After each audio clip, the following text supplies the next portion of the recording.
2024 లేదా 25లో డిగ్రీ లేదా బీటెక్ చదివారా? సాఫ్ట్‌వేర్ జాబ్ కోసం ఎదురు చూస్తున్నారా? అయితే కోడ్‌జ్ఞాన్ 100 డేస్ కోర్సులో చేరండి. జాబ్ సాధించండి. Welcome to Suman TV. నేను మీ Suman TV Nag. Alienation of affection. నా ప్రేమను వేరే చోట మీరు పెట్టాల్సొచ్చింది.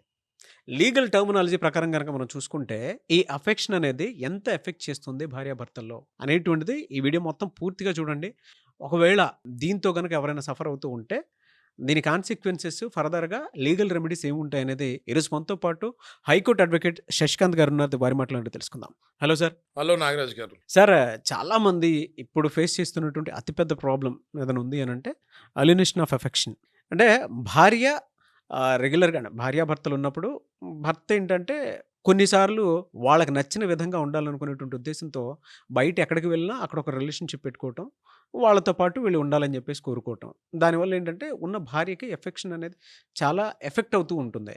దాని కాన్సిక్వెన్సెస్‌లు ఏ విధంగా ఉంటాయి? ఎందుకలా జరుగుతుంది? లీగల్ రెమెడీస్ ఏంటి అటువంటి వాటికి? ఈ ఎలినేషన్ ఆఫ్ ఎఫెక్షన్ అనేది చాలా మందికి తెలియదండి. చాలా మంది అడ్వకేట్స్ కూడా తెలియదు. అడల్టరీ తెలుసు అందరికీ.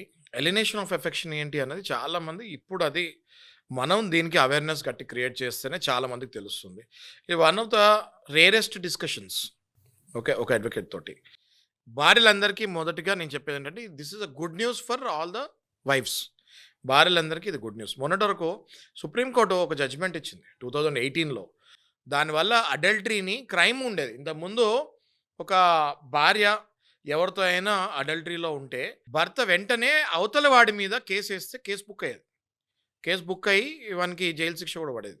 అది 2018లో సుప్రీంకోర్టు అది తీసేస్తాం జరిగింది. ఓకే. ఆ తర్వాత అక్రమ సంబంధాలు అన్నది విచ్చలవిడిగా అయిపోయి మీరు ఇటీవల చూస్తే కొంతమంది డైరెక్ట్‌గా పబ్లిక్‌లోనే నేను అడల్టరీలో ఉన్నా అని చెప్తున్నారు. ఓకే. చాలా గర్వంగా చెప్పుకుంటారు ఆళ్ళు. నేను అడల్టరీలో ఉన్నాను.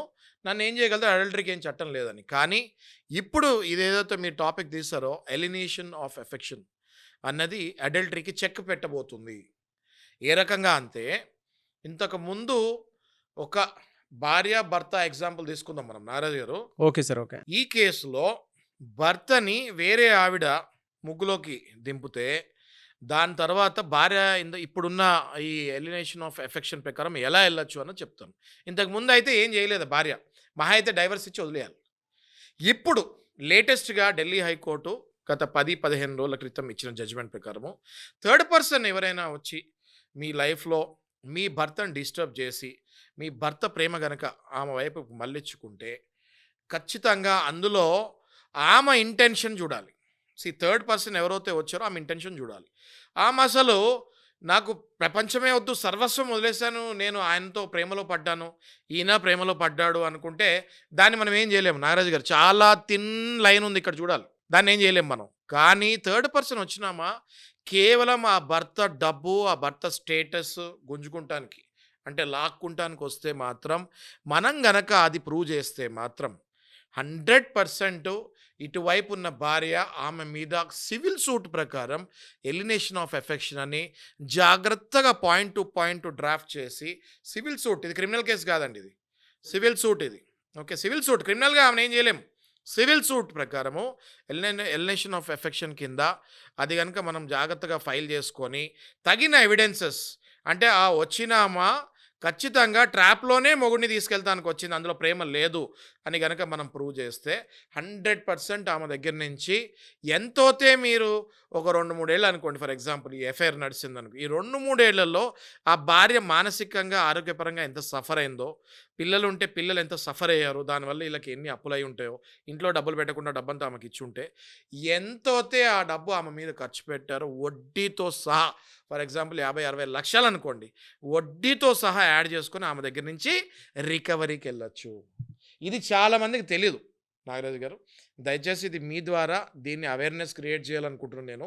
ఎందుకంటే ఎప్పుడైతే అడల్టరీ తీస్తారో చాలామంది భార్యలు బాధపడుతున్నారు. ఎవిడెన్సెస్ కలెక్ట్ చేయాలి అనుకునేటప్పుడు ఎట్లా సార్? అంటే ఎవరైతే ఈ 2, 3 ఏళ్ళ నుంచి ఎఫ్ఐఆర్‌లో ఉన్నారో ఆమె అకౌంట్‌కి ఈయన అకౌంట్ నుంచి ఎంత డబ్బులు వెళ్ళినాయి, ఒకటి ఈ 2, 3 ఏళ్లలో ఈమె ఓన్‌గా ఫీజులు ఎక్కడెక్కడి నుంచి అప్పు చేసుకొని కట్టిందో, ఈమె రెంట్లు ఎక్కడెక్కడి నుంచి అప్పు చేసుకొని కట్టిందో, పిల్లల బాగు అంటే హెల్త్ కానీ, పిల్లల బట్టలు కానీ, ఇక్కడ వాళ్ళ అమ్మ వాళ్ళ దగ్గర నుంచి డబ్బులు, సహజంగా పుట్టింట్లో డబ్బులు తీసుకుంటూ ఉంటారు కదా, ఆ పుట్టింట్లో నుంచి వాళ్ళ నాన్నగారి దగ్గర నుంచి, వాళ్ళ అన్నల దగ్గర నుంచి డబ్బులు ఎంత తీసుకున్నారో ఆ ఎవిడెన్సెస్ ఇక్కడ వేస్తే ఈమె అక్కడి నుంచి డబ్బులు అప్పు తీసుకొని కట్టినట్టు. ఆ ఎవిడెన్స్ అక్కడ వేస్తే ఈమెకు వచ్చే డబ్బులు అక్కడికి వెళ్ళినట్టు. As simple as that. On an average ఎన్ని 1.5 ఇయర్స్ నుంచా లేదంటే 1 ఇయర్ తీసుకోవడానికి 3 నెలలైనా సరిపోతుంది సార్. 3 నెలలైనా 3 సరిపోతుంది. నెలలైనా సరే, నెలైనా ఒక్క నెలైనా భార్య అంటే ఏంటండి? సగ జీవితం. భార్యకి వెళ్ళాల్సిన డబ్బులు ఎవరికో వెళ్తే అది కూడా ఒక ట్రాప్ అని మనం ప్రూవ్ చేయగలిగితే కేవలం డబ్బు గురించే ఆమె ఇప్పుడు నాగరాజు గారు మీరు చెప్పండి, గుండెల మీద చేసుకొని 90% ఆఫ్ ఇట్లాంటి రిలేషన్స్ అన్నీ హస్బెండ్ని ట్రాప్ చేసేది డబ్బుల గురించే కదా. హనీ ఆ ట్రాప్. హస్బెండ్ కూడా హనీ ట్రాప్, ఆ కరెక్ట్ వర్డ్ యూజ్ చేస్తారు మీరు, హనీ ట్రాప్ అన్నది. హనీ ట్రాప్ అనేది మనం ప్రూవ్ చేయగలిగితే చాలు. ఖచ్చితంగా ఈ డబ్బు భార్య దగ్గర నుంచి ఎంత వెళ్ళాయో రూపాయితో సహా వడ్డీతో పాటు వెనక్కి లాగచ్చు. ఒకవేళ ఆయననే ప్రేమలో పడితే అందులో అసలు హనీ ట్రాపే లేదనుకోండి నాగరాజు గారు. సహజంగా ఆయన ఒక ఆవిడతోటి నేచురల్ లవ్ ఒక స్టార్ట్ అయింది. Natural love. ఆమె ఏమీ ఈయన దగ్గర డబ్బులు తీసుకోలేదు.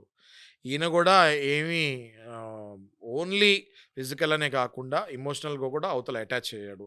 దాన్ని మనం ఏం చేయలేము సార్. ఇటువైపు భార్య ఒక్కసారి తనను తను గ్రహించుకొని ఎందుకు నా భర్త అటువైపుకి వెళ్ళాడు అన్నది తెలుసుకొని భార్యతో మళ్ళీ కూర్చొని ఒక మంచి అడ్వకేట్ దగ్గర కౌన్సిలింగ్ వస్తే ఆవిడ్ని స్లోగా కట్ చేసి మళ్ళీ వీళ్ళు ఆలుమొగలు మంచి లైఫ్లోకి వెళ్ళే ఛాన్సెస్ ఉంటాయి. లేదంటే ఇంకా డైవర్స్కి వెళ్ళి ఆమె ఆయనని వదులుకుంటాం తప్ప ఇంకేం ఉండదు. ఇప్పుడు నాగరాజు గారు నేను చెప్పిన దాంట్లో మీరు విన్నారు కదా, ఒరిజినల్గా ఆయన థర్డ్ పర్సన్ ప్రేమలో వలలో హనీ ట్రాప్లో పడి ఈమెకు మాత్రం మోసం జరిగితే డబ్బులు రికవరీ చేసుకోవచ్చు. హనీ ట్రాప్కి అయితే వీ హ్యావ్ సొల్యూషన్. Yes, ఎందుకు yes. అని అంటే పర్టికులర్గా దానికి సంబంధించి ఇట్స్ క్రైమ్ లాగా అంటే Yes, సివిల్ yes. సివిల్ దాని కిందకి వెళ్తుంది. సివిల్ కిందకి వెళ్తుంది. సివిల్ కిందకి వెళ్తుంది. ఇటువైపు అనుకోండి ఇది ఇంకా అఫెక్షనేట్తో కూడుకున్నటువంటి భార్య బ్రహ్మరాక్షస్ అయ్యి అసలు ఈయనకి మనశ్శాంతే క్రియేట్ చేయనప్పుడు ఒరిజినల్గా ఈయన వేరే వాళ్ళతో ప్రేమలో పడే అవకాశం ఉంటుంది. అప్పుడు అది భార్య తప్పు కాబట్టి ఎలినేషన్ ఆఫ్ ఎఫెక్షన్ అక్కడ పనికిరాదు. ఎనీవేస్ థ్యాంక్ యూ అన్న. Thank you so much Shashikanth garu. Thank you sir. చూశారు కదా వీడియో. ఈ వీడియోపై మీ అభిప్రాయాన్ని కామెంట్ బాక్స్లో పోస్ట్ చేయండి. అండ్ మీకు కావాల్సిన విధంగా లీగల్ అవేర్నెస్ కోసం ఎటువంటి టాపిక్ ఉన్నా సరే కింద కామెంట్ బాక్స్లో కనుక మీరు రాసి మాకు పంపిస్తే ఖచ్చితంగా నేను శశికాంత్ గారు వాటి మీద వీడియోస్ చేయడం జరుగుతుంది. సలహాలు సంప్రదింపుల కోసం మీరు కనుక శశికాంత్ గారిని సంప్రదించాలనుకుంటే కూడా డెఫినెట్గా మీరు సంప్రదించవచ్చు. అండ్ ఈ వీడియో లైక్ చేయండి, షేర్ మాత్రం తప్పకుండా చేయండి. ఇలాంటి మరిన్ని వీడియోస్ కోసం మా ఛానల్ ఫాలో అవ్వండి. Thank you. సుమన్ టీవీలో మీ పర్సనల్ అండ్ బిజినెస్ ప్రమోషన్స్ కోసం కింది నెంబర్కి కాంటాక్ట్ చేయండి.